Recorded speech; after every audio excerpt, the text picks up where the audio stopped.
It's a good fight and well worthwhile to keep trying to understand where in the world to manufacture, what your markets are. We moved jobs overseas. We shrunk our capacity to manufacture here in the U.S. There's never going to be enough workers to do that kind of work. It's a supply and demand play, even on the employee side, right?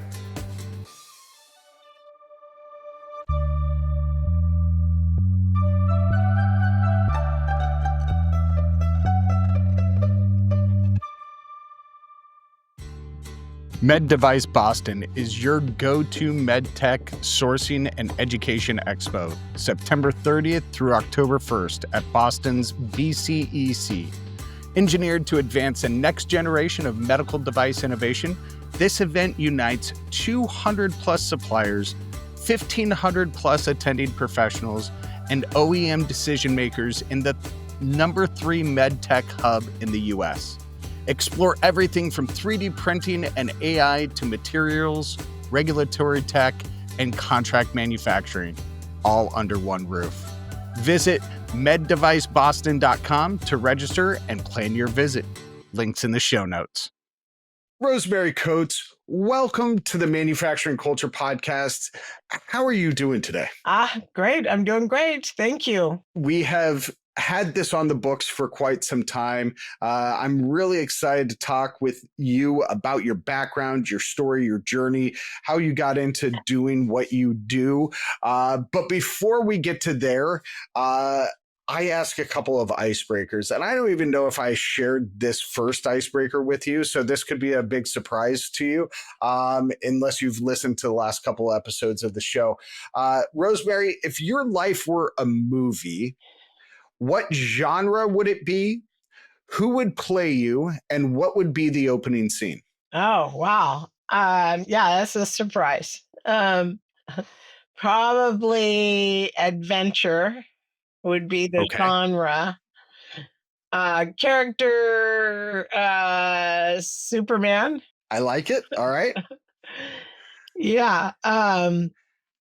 What's the opening scene? Trying to save the world from all right. From manufacturing. In manufacturing. Yeah. In manufacturing. Yeah, I get it. All right.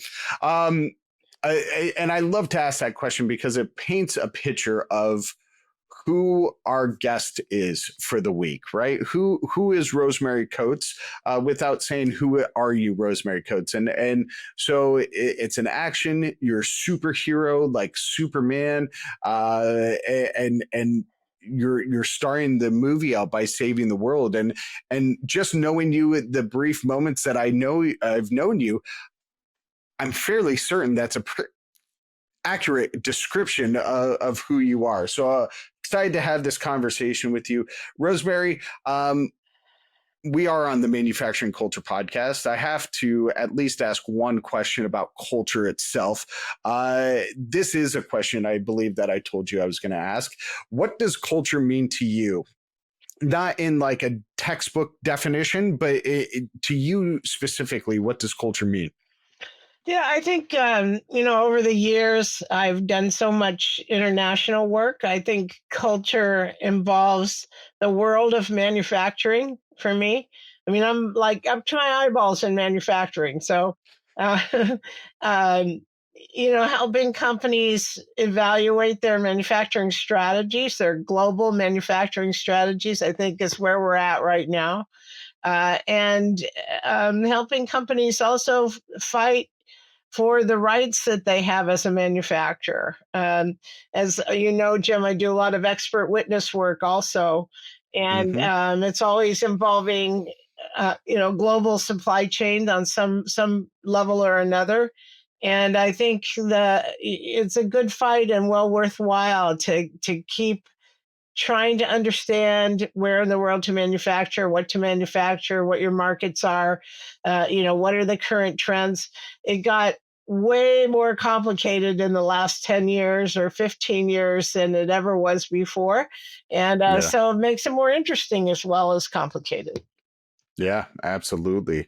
And we'll talk more about what you do in reshoring and everything. but let's jump in a time machine first and go back to Rosemary Coates' origin story. What kind of environment did you grow up in, and how did that environment shape your interest in the world of work and business and manufacturing and supply chains? Nothing related to manufacturing. No kidding. Okay. Although my grandfather worked at Hawsey Taylor in Warren, Ohio, which is a steel, um, uh, actually a drinking fountain company. He was a steel worker there. But aside from that, I grew up in a blue collar family, went to college. I got married when I was 19 and had kids right away, and then went to college and then went to graduate school. So everything backwards. But when I was in college, we had uh, babysitter problem and couldn't afford to pay babysitter too many days. So we had to squeeze in all of our classes on 2 days. And the only class that was available in the time slot was this thing called transportation management, which I had no experience with, but it was an elective. So we took it. And I was fascinated by it. And then when he started talking about international transportation, I was hooked.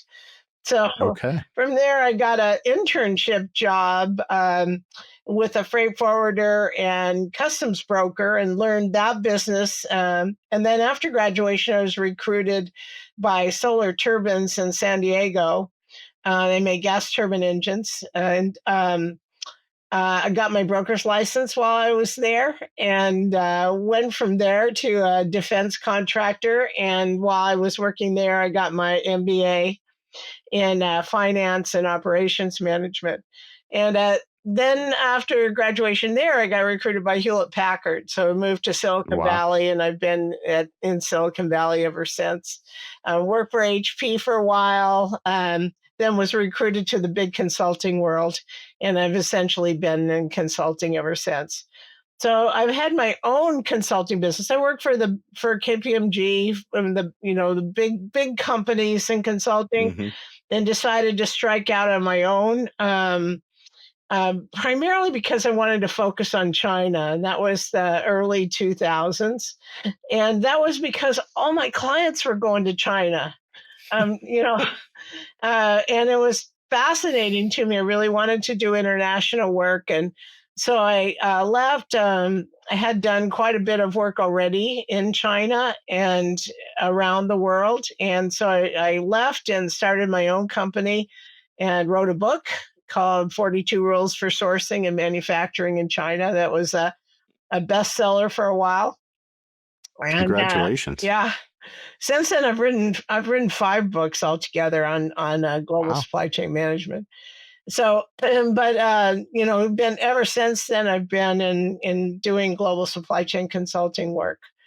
Today, in 2012, Mitt Romney and Barack Obama were running for president, and they were both China bashing like crazy, telling the Hmm. whole world it was all China's fault and our economy was slumping because of China and all this. And I'm still doing work there, so I'm thinking, oh man, I can't tell anybody what I do for a living. This is awful. So but as a result of that, I think a lot of our clients started talking to us about the potential for reshoring. And, I had CEOs say, is it even possible to bring manufacturing back to the US? So out of those conversations, we developed a methodology and approach for reshoring. I wrote a book about that. And by the way, all my books are available on Amazon if anyone's interested. I'll link it in the show notes. That way they can just click through to your author profile there. Okay. All right. Good. So, in terms of reshoring, so then I'm on the board at the University of San Diego, the Supply Chain Management Institute. And so I flew to San Diego. I live in Silicon Valley, but I flew to San Diego and sat down with the director of the institute and said, if we started a reshoring practice, would you incubate us for to develop the Reshoring Institute? And he agreed. And so for the first 3 years, we incubated under the University of San Diego. We took interns and did primary research there. And then we went nationwide. And so today I run the Reshoring Institute. We are affiliated with 19 universities. We Wow. do all kinds of research and consulting for clients. We are a nonprofit and nonpartisan organization. So we try to play it right down the middle. But we've helped all kinds of clients with their get a lot of small consulting projects like finding US sources. We've done some site selection. We do labeling, made in the USA labeling, all sorts of things related to manufacturing in America. Wow. And lately, I would say the last year or so, we've been doing a lot of focus on manufacturing in Mexico. There's an Okay. awful lot of our clients that are moving from China to Mexico these days. And that term specifically is more nearshoring, right? Is Yeah, that the official term for that moving into Mexico? yeah. You would definitely call that nearshoring. It's very interesting. The growth of manufacturing in Mexico is pretty astonishing. Hmm. And there are an awful lot of companies that are interested in moving there for a variety of reasons. Obviously, it's the proximity, the smaller carbon footprint. If you don't have a long global supply chain, your carbon footprint is reduced. You can just drive across the border. You don't have to put anything in an ocean container. Um, Yeah. the tariff rates obviously are lower now, but there are also issues. So, lots of issues too that we've identified and written about. We're going to publish another book about manufacturing in Mexico here shortly, probably within the next month or two. And there are a lot of concerns and issues and statistics and things to think about if you're going to move there, manufacture there. Yeah. So what led to the issues that we face? I mean, that we face as a U.S. manufacturer, we face a lot of issues, right? We face worker shortages. We face capacity issues. We face crumbling in infrastructure. Right, all of those things are self imposed from the research I've done, and they all stem back to that offshoring movement 40, 45 years ago, where we moved jobs overseas. We shrunk our capacity to manufacture here in the U.S. We dried up our talent pipelines by closing trade schools, VOC programs, vocational programs, and at the same time, we didn't invest in the infrastructure. Uh, and that's all self-imposed, right? That's seeing that we can't pay people to work here, right? And so we were chasing that cheaper labor, from what I've found. From your expertise, I mean, you're really the subject matter expert on this. What led to that offshoring crisis in my and the root cause to a lot of the issues we face today? It's no question, as I went through my career, that the senior executives that I was working with in management consulting were very concerned about cost. And I can't tell you how many times I sat in a CEO's office and he said, just get me to China. We know it's cheaper and all our competitors are going.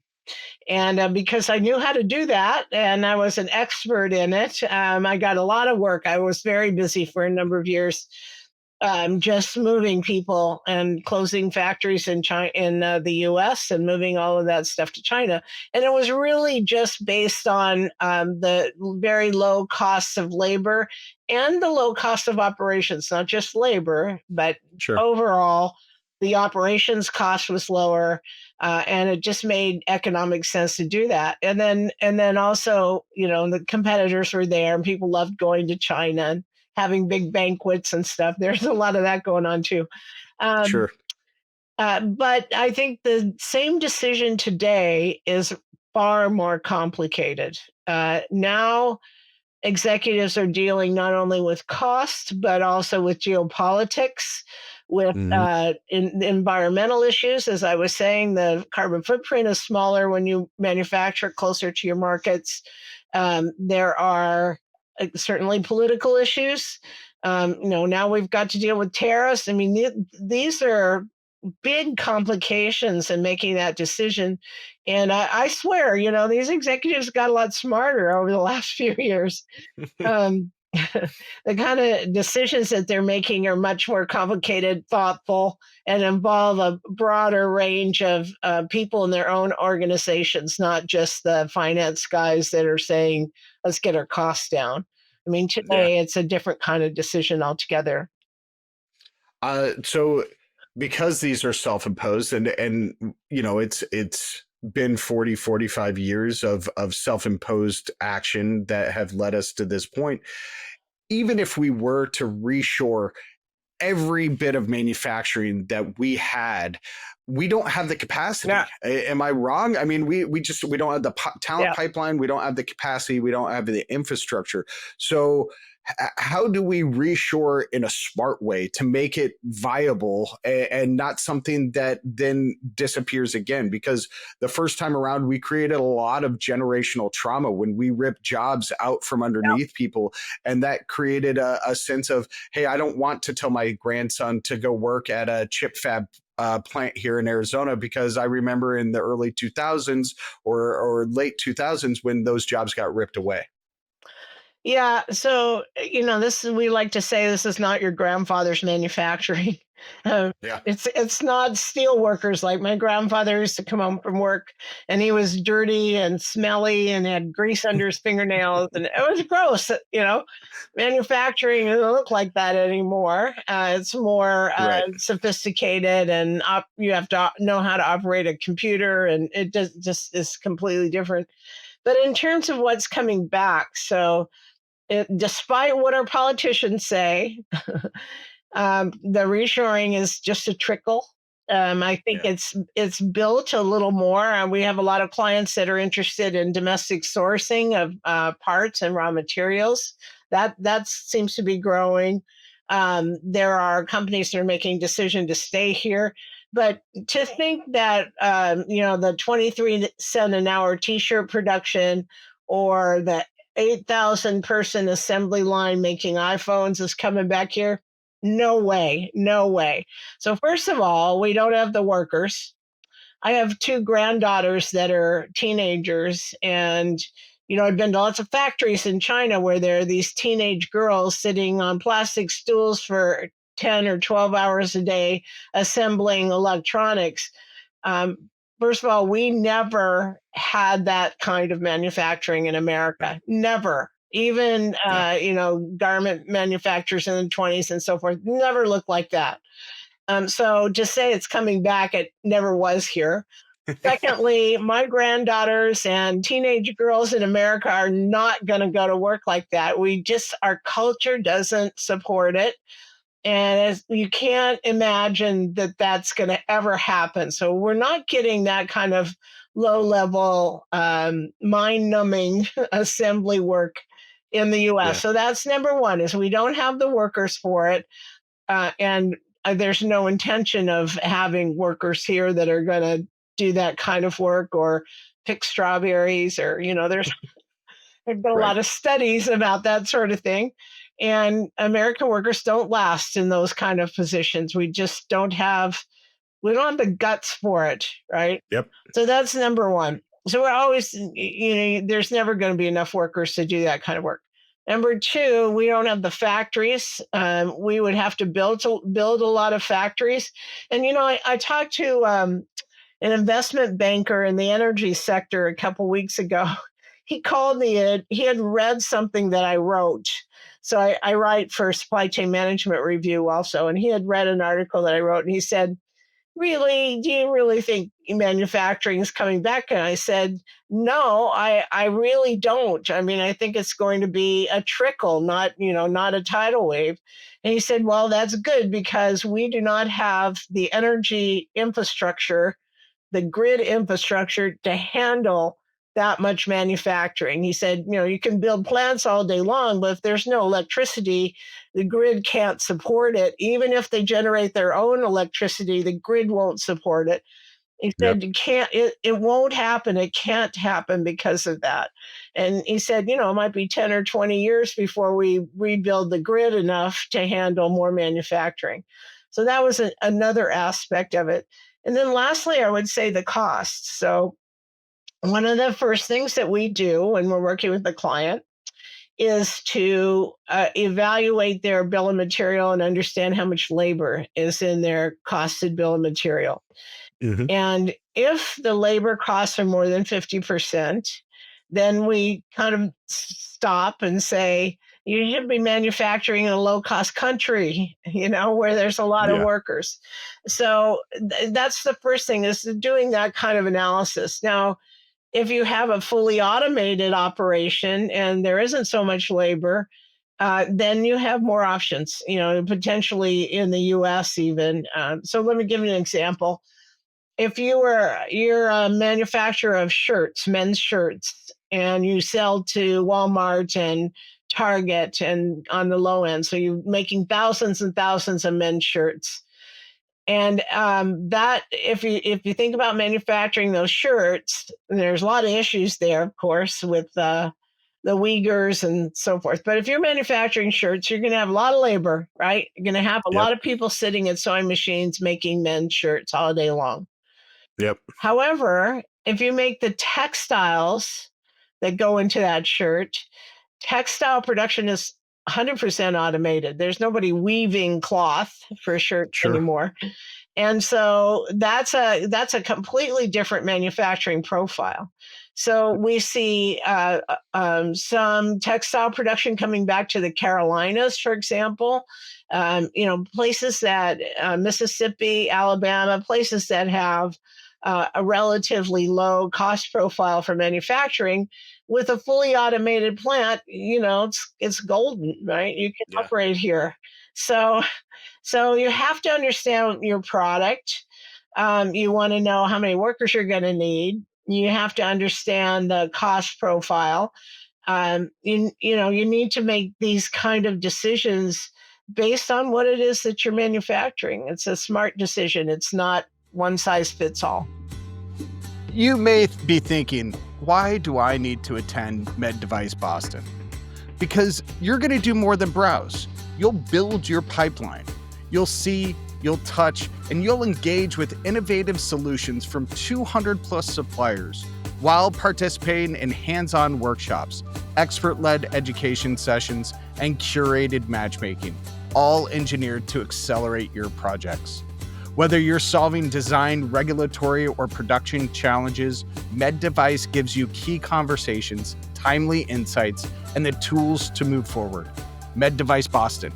Advance your pipeline, advance your network, advance what's next. Let's talk a little bit about the impact on the working and middle classes, right? The causation, right? Not even correlation, but the causation between the offshoring that we did and then the contraction of the middle class that we had built up so much post World War II. Can you talk to us a little bit about that and how that's impacted that middle and working classes in today's economy? Yeah, well, there's no question in my mind we put a giant hole in the middle class in the early 2000s. I saw it, I helped close down factories, and it was very sad. And I know, at one point we had a little family reunion. I have 5 grandkids, and I'm looking at my grandkids thinking, they're not going to have a future if I keep Mm, pushing this manufacturing overseas, because we were decimating the middle class, right? yeah. And so, that was a big weighting factor on my decision to sort of turn back and say we need to rebuild manufacturing here. The middle class, though, as you would define it in 2000 or 1960, is very different from what it is today. So, in today's middle Absolutely. class requires that you have computer skills, you have writing skills, you know how to operate machinery. I mean, we're looking for workers that can run and repair robots, not those that can put pegs in holes. Yep. So, the sophistication has moved up the curve. You need to have more people that are skillful, and those kind of skillful jobs pay better. That's how we rebuild the middle class, is to think about the workforce and the training that's required to be successful in manufacturing today. And that's completely different from what my grandfather did. So, Sure. yeah. I when you look at the real adjusted for inflation, machinist wages, for example, have gone down over the last 25 years, about 20%, right? The average machinist makes in the US about $58,000 a year right now. And yet middle class is defined now just with the income separation that we see. Middle class now starts at about $100,000, a little bit higher than $100,000. So we've eliminated that skilled trade of a machinist from being a solid middle class income that we once had, right? Yes, there's more advanced technology, more advanced skills that we're asking, but no longer can your grandpa go to work and provide for a family of four or larger on that one income alone, and we our incomes haven't matched inflation in this industry to keep them solidly in the middle class. Yeah. Well, What do you think about that? yeah. So, I mean, the whole economics have changed. So, first of all, it kind of depends on where you are in America, too. I mean, $100,000 in Silicon Valley isn't even going to get you a tent under the freeway. Right. You know, Yeah. I mean, it depends on where you're living. So, on the other hand, if you're in rural Alabama, you have an opportunity. I mean, 58,000 might be a pretty good income. So, middle class. I mean, you can look at averages and so forth, but I think we're talking about the rebuilding manufacturing in low cost areas, and that means it doesn't require quite as much as $100,000 in terms of salary. Secondly, I think there's got to be an investment in education. So that gap is being filled a lot by community colleges. And so in a community college, you might learn a specific skill related to supply chain or manufacturing, but you also have to learn something about mathematics and Sure. English. You have to learn how to write little, and those are skills that you use in the marketplace, in the manufacturing workplace today. So you have to know how to write an email. You have to know Yeah. how to operate the computer to move inventory along, or to characterize when there are issues. This is a different body of knowledge and skills that are required. And then, when we were talking about before, looking at your cost profile, the more skillful workers are going to earn more, and that means it's just not viable in a lot of places in America to have manufacturing done there. I mean, nobody manufactures in Silicon Valley anymore. So, we're all they're full of designers and engineers. And like, we take Apple, for example. There's a huge Apple headquarters about 10 miles from where I live, and it's full of designers. But Apple doesn't make anything, nothing. Right. They only design. They're a marketing company and a design company, and then they outsource all of their manufacturing. So Right. even Tim Cook, who's a supply chain guy, by the way, he grew up through supply chain. um, I've done some work for him in the past. We did some consulting work for him. But Tim Cook talks about bringing manufacturing back, but what's going to come back is maybe final assembly or something sophisticated. And it requires different skills, you know. Yeah. And whether or not they're going to bring back, 20 or 30,000 people or 20, 30,000 jobs, I don't believe it. So Right. it's just not going to happen. It can't happen. It's not economically feasible. You know, you would have to double the price of your products, and Yeah. then you've got nobody buying them, and then you've got, you know, demand going through the floor, and it, you know, and on and on and on. It's got all these cause and effect relationships that have to be considered, and Yeah. yeah, before you go forward. And it's not, you know, Um, I would, you know, I also don't want to paint a big dark picture either. I mean, I think, you know, considering manufacturing coming back in America is a good thing. You know, oh, we're the yeah. Reshoring Institute. We want to help. Yeah. But you have to be reasonable about it and make a good business decision, because, you know, based on cost and a lot of other factors these days.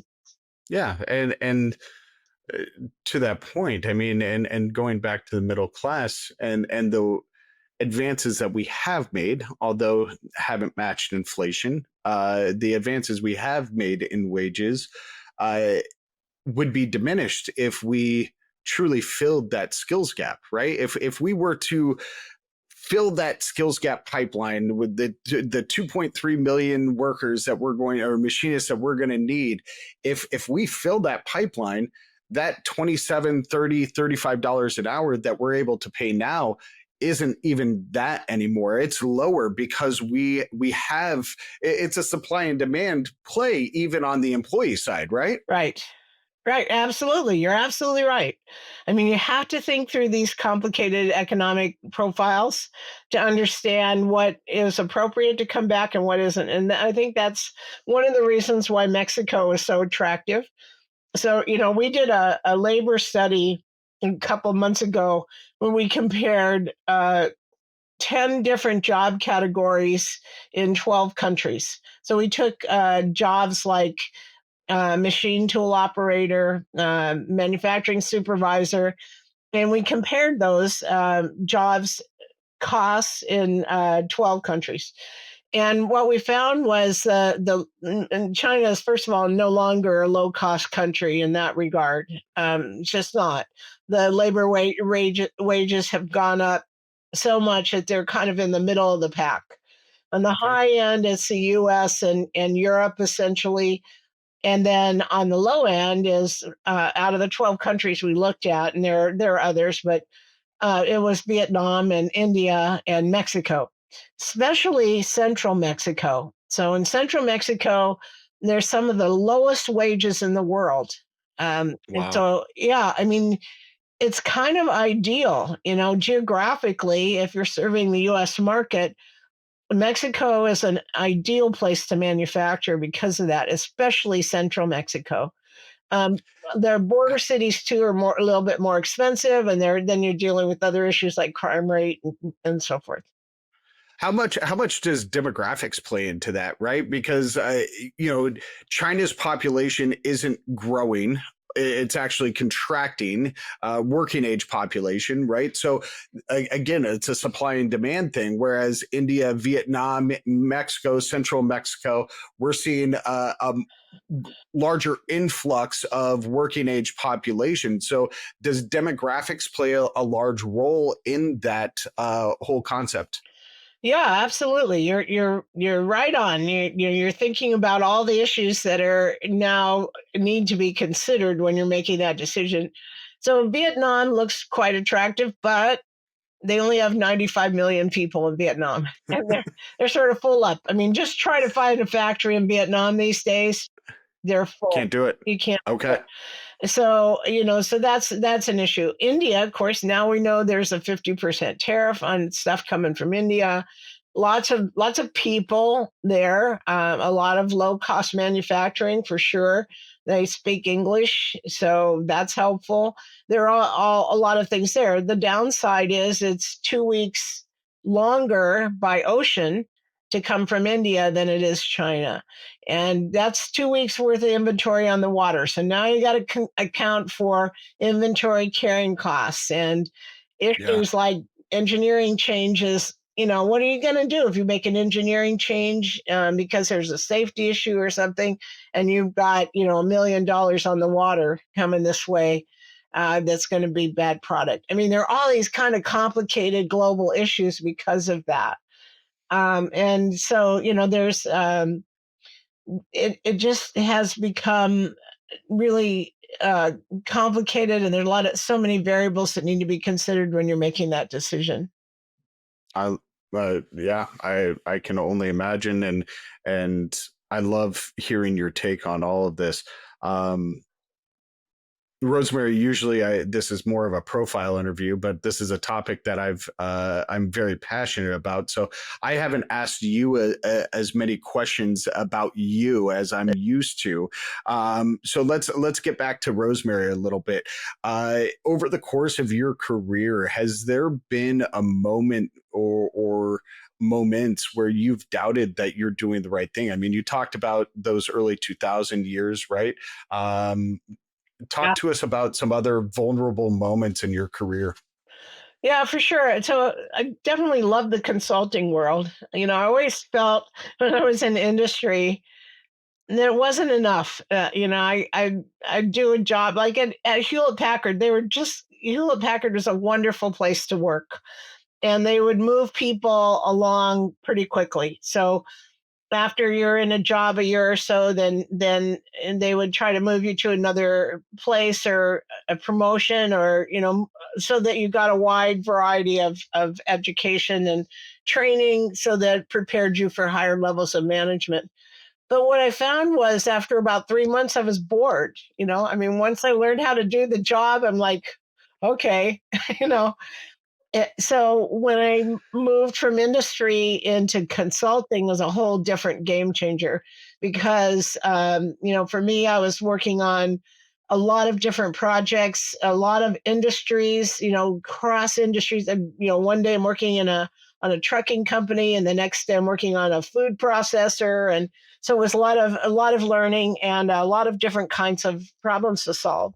And I loved that. And it was very challenging for me and really good for me overall. It was a very good match.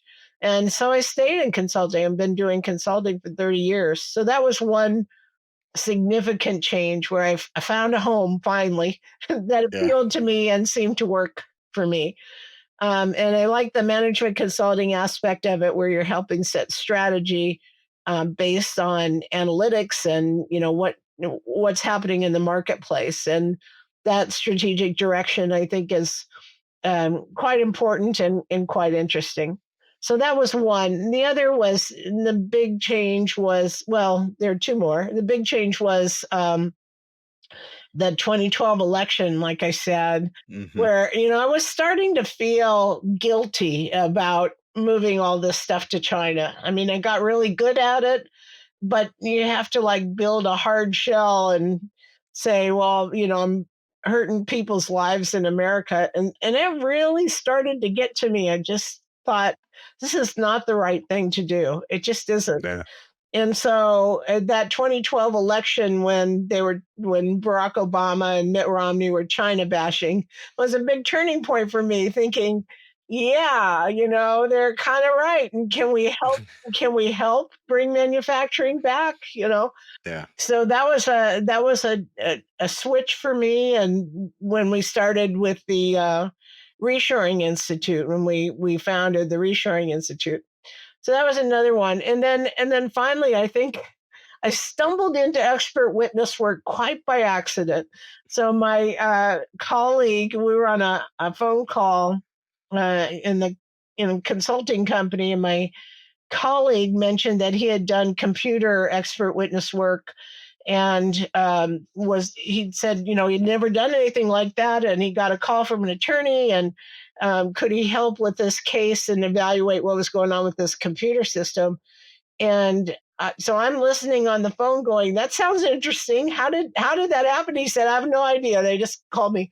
So I left that conversation, started doing some research, made some contacts, and got into the expert witness work about 15 years ago.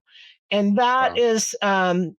has become a major part of what I'm doing these days. It's a lot of how I support myself. Because the Reshoring Institute is a nonprofit, and I don't take a salary from the Reshoring Institute.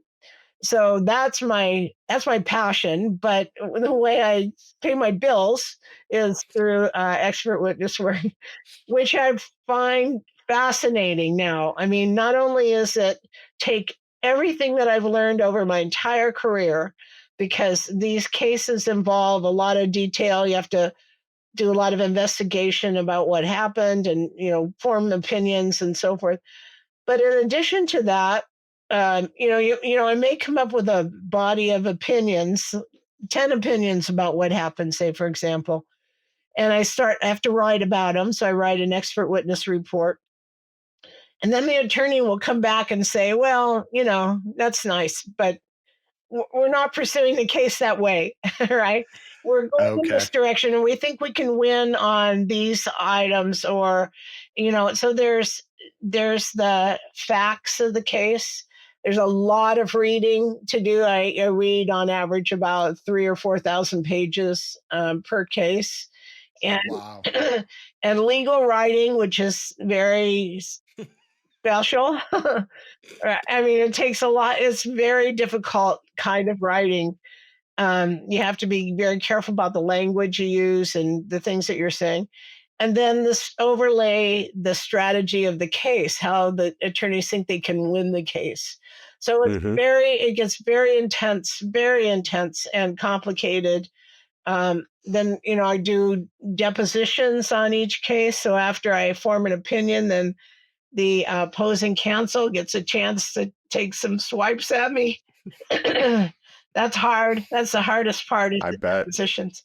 And then if it doesn't settle, then it goes to trial, and I testify at trial. So Got it. that kind of work is very interesting, very difficult, and really a challenge at this point in my career. But I love it. Wow.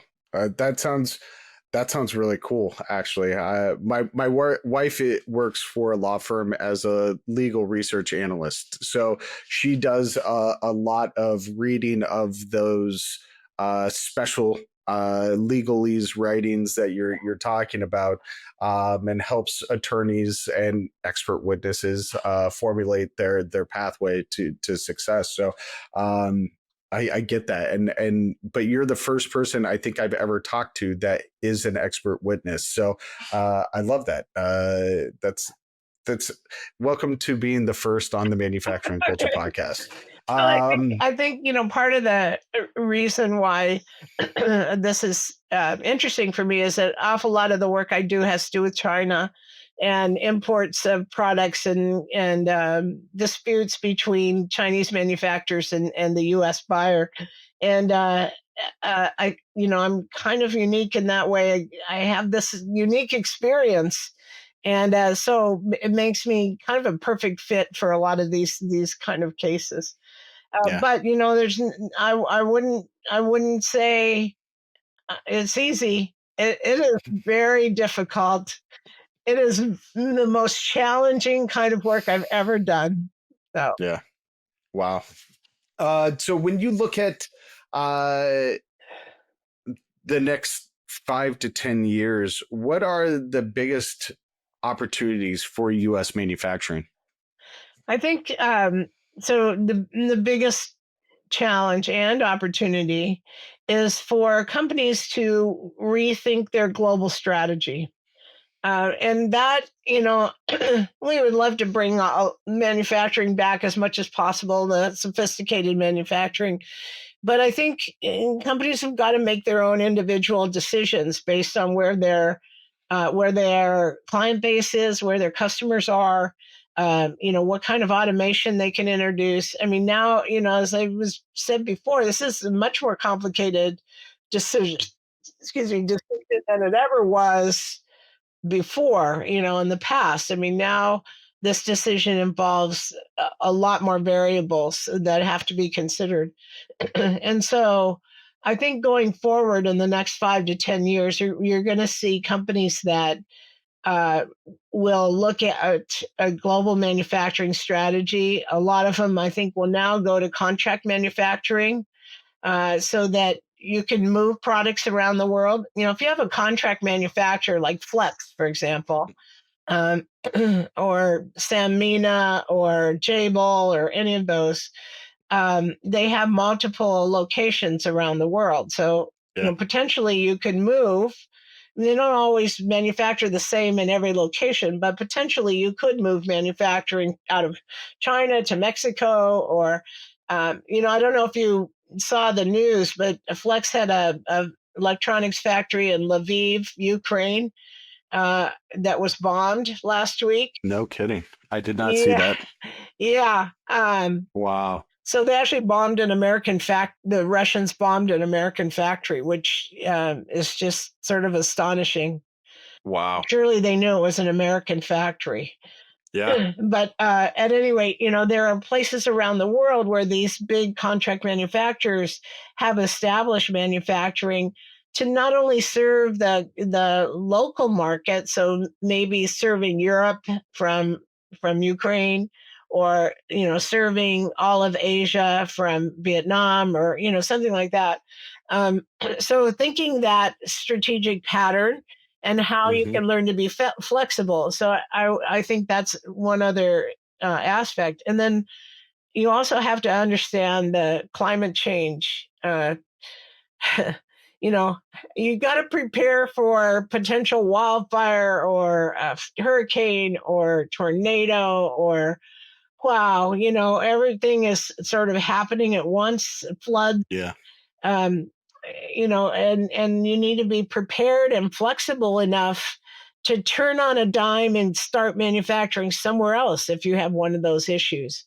You're Yeah. not going to be able to afford to just shut down a factory in Texas because they've had a hurricane or a major flood or something, and just wait around until you can rebuild the factory. You have to be flexible enough to move that manufacturing somewhere else. Yeah. Yeah. Absolutely. And I love that take. What what keeps you hopeful about the future of supply chain and manufacturing in the face of all of that? Yeah, I just said people would ask me what I did for a living in the past, and I'd say, "Oh, global supply chain management or global manufacturing." Their eyes would sort of glaze over. It's like, okay, let's move to the bar. Yeah. But after the pandemic or since the pandemic, people recognize how important supply chain management is, Yes. and I would say supply chain management to me is an umbrella term. It includes manufacturing and sourcing, and all aspects of transportation, logistics, import, export, everything under that umbrella. And so now in today's environment, people understand uh, the vulnerabilities and the dependencies that we have on supply chain management. And I think my hopefulness for the future is that awareness is going to attract top talent, and this sort of global thinking, including manufacturing in America. So Mm. even my grandson started. He's in marketing. He's not in supply chain or manufacturing, but he started telling supply chain jokes whenever he sees. So That's I hilarious. know he thinks up these stupid, jokes, and then says them just because he knows it gets under my skin.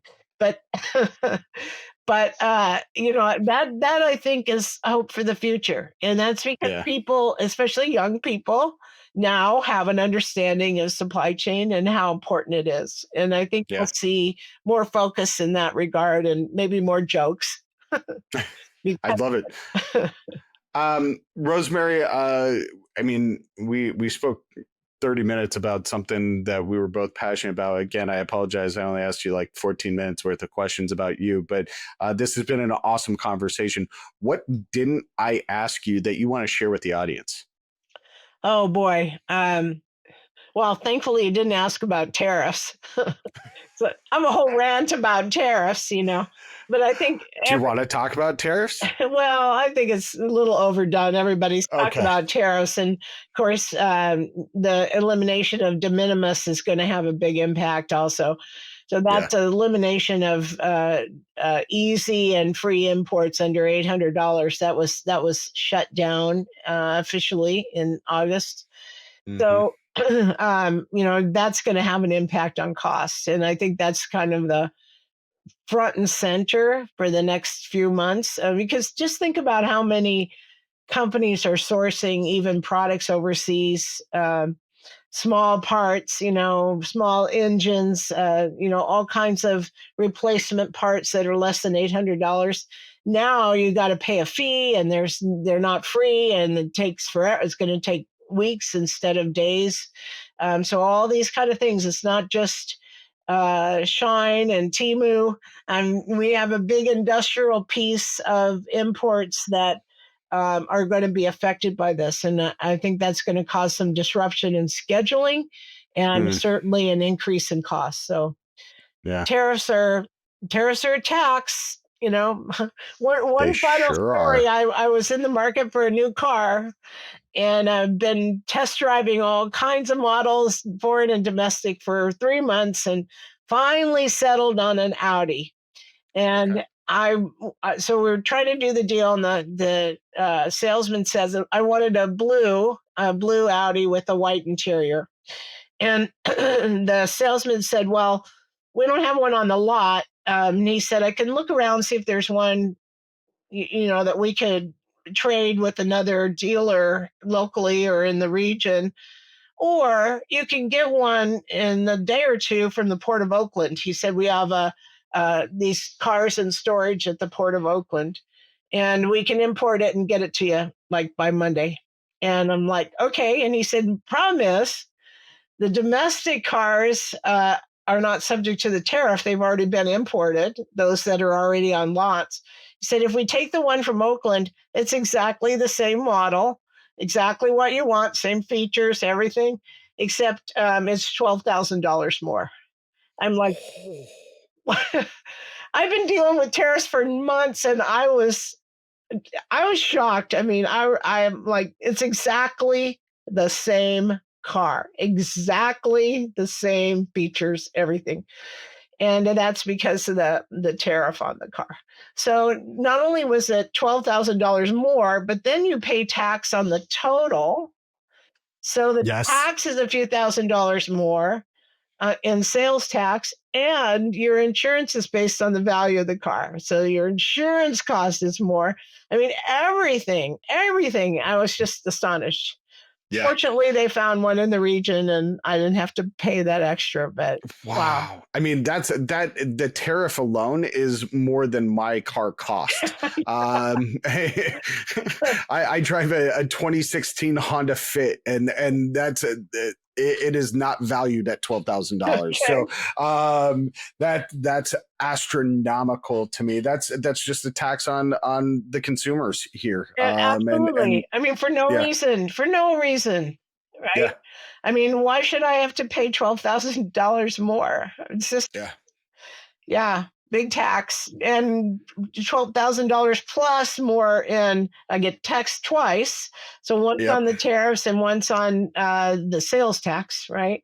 yep. And potentially insurance, and on and on and on. So Well, Rosemary, while we've been talking, especially about tariffs and earlier in the conversation, I see a lot of alignment between what you and I both believe and talk about here. I've been ideating on other things. So, audience, stay tuned. I hope to be able to do a lot more with Rosemary here. Because she's a wealth of knowledge. She is an expert. She's not just some random guy with a microphone and colorful shirts that likes to talk. She knows what she's talking about here. So, Rosemary, thank you very much for joining me today and being a part of my journey on this show by sharing your journey and your expertise. It's been a lovely conversation, and I do hope that we have the opportunity to work together in the future on projects and maybe create some more videos, conversations like this for people to listen to. terrific. Thank you, Jim. It was my pleasure. All right. Have a great rest of your day. Audience, thank you for being here. You may be thinking, why do I need to attend Med Device Boston? Because you're going to do more than browse. You'll build your pipeline. You'll see, you'll touch, and you'll engage with innovative solutions from 200 plus suppliers while participating in hands-on workshops, expert-led education sessions, and curated matchmaking, all engineered to accelerate your projects. Whether you're solving design, regulatory, or production challenges, Med Device gives you key conversations, timely insights, and the tools to move forward. Med Device Boston. Advance your pipeline, advance your network, advance what's next.